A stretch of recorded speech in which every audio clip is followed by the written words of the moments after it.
दोस्तों नमस्कार, स्वागत है आपका 4 PM न्यूज नेटवर्क में। मैं हूं आपके साथ अदिति। हाईकोर्ट के आदेश के खिलाफ धोखा देकर के 48 घंटे के भीतर चुनावी नियमों में सरकार ने बदलाव किया। कानूनी बदलाव को तुरंत लागू भी कर दिया गया, लेकिन कानूनी बदलाव पर 10 दिन बाद सरकार ने मुहर लगाई। बिना दस्तावेज, बिना डॉक्यूमेंट साइन करे रातों रात 48 घंटे के भीतर चुनावी नियमों में सरकार ने, चुनाव आयोग ने कैसे और किस हक से बदलाव किया? ये सवाल एक विस्फोटक रिपोर्ट सामने आने के बाद, एक विस्फोटक डॉक्यूमेंट सामने आने के बाद सरकार और चुनाव आयोग पर उठाए जा रहे हैं। स्क्रॉल मीडिया आउटलेट ने एक विस्फोटक खुलासा किया, जिससे यह पता चला कि हरियाणा चुनाव के बाद जब सुप्रीम कोर्ट के एडवोकेट महमूद प्राचा की याचिका पर पंजाब हरियाणा हाईकोर्ट ने चुनाव आयोग से कहा था कि आप चुनाव से जुड़ी सभी documents, CCTV footage, form C Mahmood Pracha ji को मुहैया कराइए। तो रातों रात हमने देखा था कानूनों में बदलाव कर दिया गया था, एक नोटिफिकेशन जारी करके कि अब से चुनावी डॉक्यूमेंट 17C, सीसीटीवी फुटेज सार्वजनिक नहीं किया जाएगा। तब भी सवाल उठा था कि सरकार ने, चुनाव आयोग ने बस एक नोटिफिकेशन जारी करके रातों रात इतना बड़ा बदलाव, इतनी बड़ी डिसीजन कैसे ले ली, किस हक से ली, और मतलब क्या किसी के साथ सलाह परामर्श किया गया? ये बस जल्दबाजी में लिया गया फैसला है या सरकार इस पर पहले से विचार कर रही थी, जिसे लागू भी कर दिया जाता है? अब खुलासा हुआ कि एग्जैक्टली 48 आवर्स यानी 48 घंटे में क्या कुछ हुआ था। एक ऐसा डॉक्यूमेंट सामने आया है जिससे तहलका मच गया है। चुनाव आयोग, सरकार, खास करके राजीव कुमार, जी हां, मुख्य चुनाव आयुक्त, तत्कालीन मुख्य चुनाव आयुक्त राजीव कुमार रिटायरमेंट के बाद भी पहले के किए गए कामकाज पर फिर से सवालों के घेरे में आ गए, फिर से सवालों के कटघरे में उन्हें खड़ा कर दिया गया। स्क्रॉल के इस आर्टिकल को जरा देखिए, क्या है रिपोर्ट में कि election conduct rules amended at lightning speed despite objection by law officers. Documents show, दस्तावेज से पता चलता है कि लॉ ऑफिसर्स की लगातार आपत्ति के बावजूद चुनाव आचरण नियमों में बिजली की गति से संशोधन, अमेंड किया गया, चेंजेस किए गए। दरअसल दोस्तों, क्रोनोलॉजी को आप समझिए कि किस तरीके से आनन फानन में यह फैसला लिया गया, और उस फैसले पर मुहर सरकार ने 10 दिन बाद लगाई थी। मोदी सरकार और चुनाव आयोग ने कैसे 48 घंटे के अंदर कानून में बदलाव किया, जिससे आम जनता को चुनाव संबंधित जानकारी ना मिल सके। इसके लिए क्या कुछ किया गया था, कब किए गए, किस तरीके से फैसले लिए गए, आपको मैं क्रोनोलॉजिकली डेट वाइज समझा देती हूँ। 9 दिसंबर 2024 पंजाब और हरियाणा हाईकोर्ट ने चुनाव आयोग को हरियाणा चुनाव के फॉर्म 17C और सीसीटीवी फुटेज उपलब्ध कराने का निर्देश दिया। 17 दिसंबर 2024, एक हफ्ते बाद चुनाव आयोग ने चुनाव संचालन नियमों के नियम 93 में संशोधन के लिए केंद्रीय कानून मंत्री को पत्र लिखा। 19 दिसंबर 2024 केंद्रीय कानून मंत्रालय को चुनाव आयोग का पत्र मिल गया, यानी उसी दिन पत्र मिल गया। अब 20 दिसंबर को कितना कुछ होता है, जो काम करने में सरकार को, चुनाव आयोग को महीने भर या आप कह सकते हैं कि साल भर लग जाता है, वो काम एक दिन में हो गया।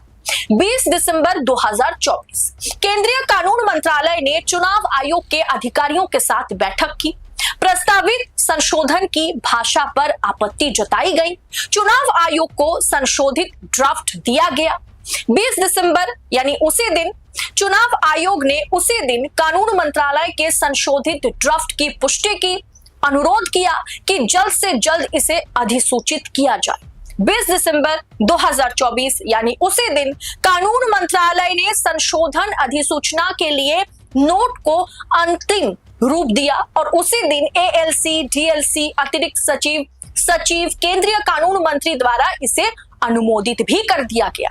20 दिसंबर 2024 यानी उसी दिन चुनाव संचालन नियमों में संशोधन उसी दिन रात 10:23 पर अधिसूचित किया गया, यानी नोटिफाई किया गया, नोटिफिकेशन जारी करके नियमों में बदलाव कर दिया गया। 48 घंटे के अंदर चुनाव आयोग और कानून मंत्रालय के बीच चर्चा, आपत्ति, संशोधन, सहमति, पुष्टि, अनुमोदन, अधिसूचना, सारी कामकाज जो है मतलब झटके में हो गया, एक दिन के भीतर 20 दिसंबर के अंदर अंदर। एक और रोचक बात देखिए, कानून मंत्रालय के संशोधित ड्राफ्ट की पुष्टि करने वाला चुनाव आयोग का पत्र मंत्रालय को 2 जनवरी 2025 को ही मिला, जबकि संशोधन 20 दिसंबर को किया गया था। यानी अगर किसी भी कानून में, किसी भी ड्राफ्ट में अगर संशोधन किया जाता है, बदलाव किया जाता है, तो वो कानून मंत्रालय के संशोधित जो ड्राफ्ट है वो किसी भी मतलब चाहे चुनाव आयोग का मसला था इसलिए चुनाव आयोग के पास गया, नीति आयोग का मसला होता तो वो नीति आयोग के पास पहुंचता। वो ड्राफ्ट, वो हस्ताक्षर किया हुआ, वो सरकारी मुहर लगने वाला लगा हुआ जो ड्राफ्ट होता है, उसे देखने के बाद नोटिफिकेशन जारी किया जाता है। अब ये ड्राफ्ट यानी मुहर जिस पर लगी थी, जिस ड्राफ्ट पर सबने हस्ताक्षर किया था, वो ड्राफ्ट 2 जनवरी को पहुंचता है चुनाव आयोग के पास। मतलब चुनाव आयोग ने जब पहला ड्राफ्ट मतलब कानून मंत्रालय को भेजा था, वो दिन के दिन पहुंच गया था, लेकिन 20 दिसंबर के बाद जिस दिन फैसला लिया गया, जिस दिन नोटिफिकेशन जारी किया गया, जिस दिन फाइनल ड्राफ्ट बनाए गए, वो हस्ताक्षर वाली जो पूरी की पूरी दस्तावेज है वो चुनाव आयोग के पास कब पहुंच रहा है? 2 जनवरी को। अब 2 जनवरी को वो ड्राफ्ट हाथ में मिलने के बाद चुनाव आयोग को नोटिफिकेशन जारी करना था। कानूनों में बदलाव तो पहले हो गया था, लेकिन उसे लागू करना 2 जनवरी के बाद से चुनाव आयोग को करना चाहिए था, लेकिन ये लागू तो 20 दिसंबर को ही हो गया था। लेकिन ड्राफ्ट मुहर लगी थी जिस ड्राफ्ट में, वो ड्राफ्ट 2 जनवरी को 2025 को, यानी करीब करीब कह सकते हैं आप कि 12 दिन बाद चुनाव आयोग के पास पहुंचता है, जबकि 12 दिन पहले ही कानून में बदलाव भी हो गया, वो कानून लागू भी कर दिए गए। अब 2024 को ही अधिसूचित इसे कर दिया गया था 20 दिसंबर को। क्या चुनाव आयोग ने 20 दिसंबर 2024 को ईमेल भेजकर अपनी पुष्टि दे दी होगी और बाद में पत्र भेजा होगा? पत्र आने में 12 दिन का वक्त भी लग गया, दिल्ली के इस दफ्तर से उस दफ्तर एक ड्राफ्ट पहुंचने में 12 दिन लग गया। सोचिए किस फुर्ती से कानून में बदलाव किया गया, किस तेजी से, किस रफ्तार से, मतलब बिजली की गति से बदलाव तो कर दिया गया रातों रात, 48 घंटे के भीतर। खेला 48 घंटे में हो गया, लेकिन ड्राफ्ट, हस्ताक्षर वाली ड्राफ्ट जो है वो 12 दिन बाद चुनाव आयोग के पास पहुंचा, जिससे देश की जनता से चुनाव संबंधित जानकारी छिपाया जा सके। क्या इसीलिए आनन फानन में इस कानून को लागू किया गया, जबकि कानून में मुहर लगी हुई ड्राफ्ट जो है वो 12 दिन बाद चुनाव आयोग के दफ्तर पहुंचा। 48 घंटे से भी कम समय में चुनाव आयोग और कानून मंत्रालय ने चुनावी डेटा तक पहुंच, मतलब चुनावी डेटा निकाला, और ये सारा खेल कहीं विपक्ष के सामने, देश की आवाम के सामने ना आ जाए, इसके लिए रातों रात नियमों में बदलाव भी किया गया।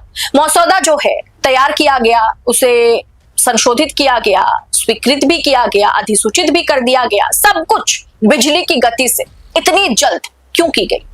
क्योंकि फॉर्म 17C और सीसीटीवी फुटेज से भाजपा की चुनावी सांठगांठ उजागर होने का खतरा था क्या?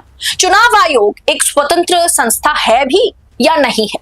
क्या राजीव कुमार ने अपने कार्यकाल में चुनाव आयोग को स्वतंत्र बनाया, या कहीं ना कहीं सरकार की मिलीभगत, मतलब चुनाव आयोग और सरकार की मिलीभगत से तमाम चुनावों को अंजाम दिया गया? ये सवाल मैं आपके लिए छोड़ करके जाती हूँ, कमेंट बॉक्स में जवाब जरूर दीजिएगा। और ऐसी तमाम खबरों को यूं ही पड़ताल के साथ पाने के लिए 4 PM न्यूज नेटवर्क के साथ बने रहें। फिलहाल मुझे दीजिए इजाजत। बहुत बहुत शुक्रिया आप सभी का। जय हिंद, जय भारत।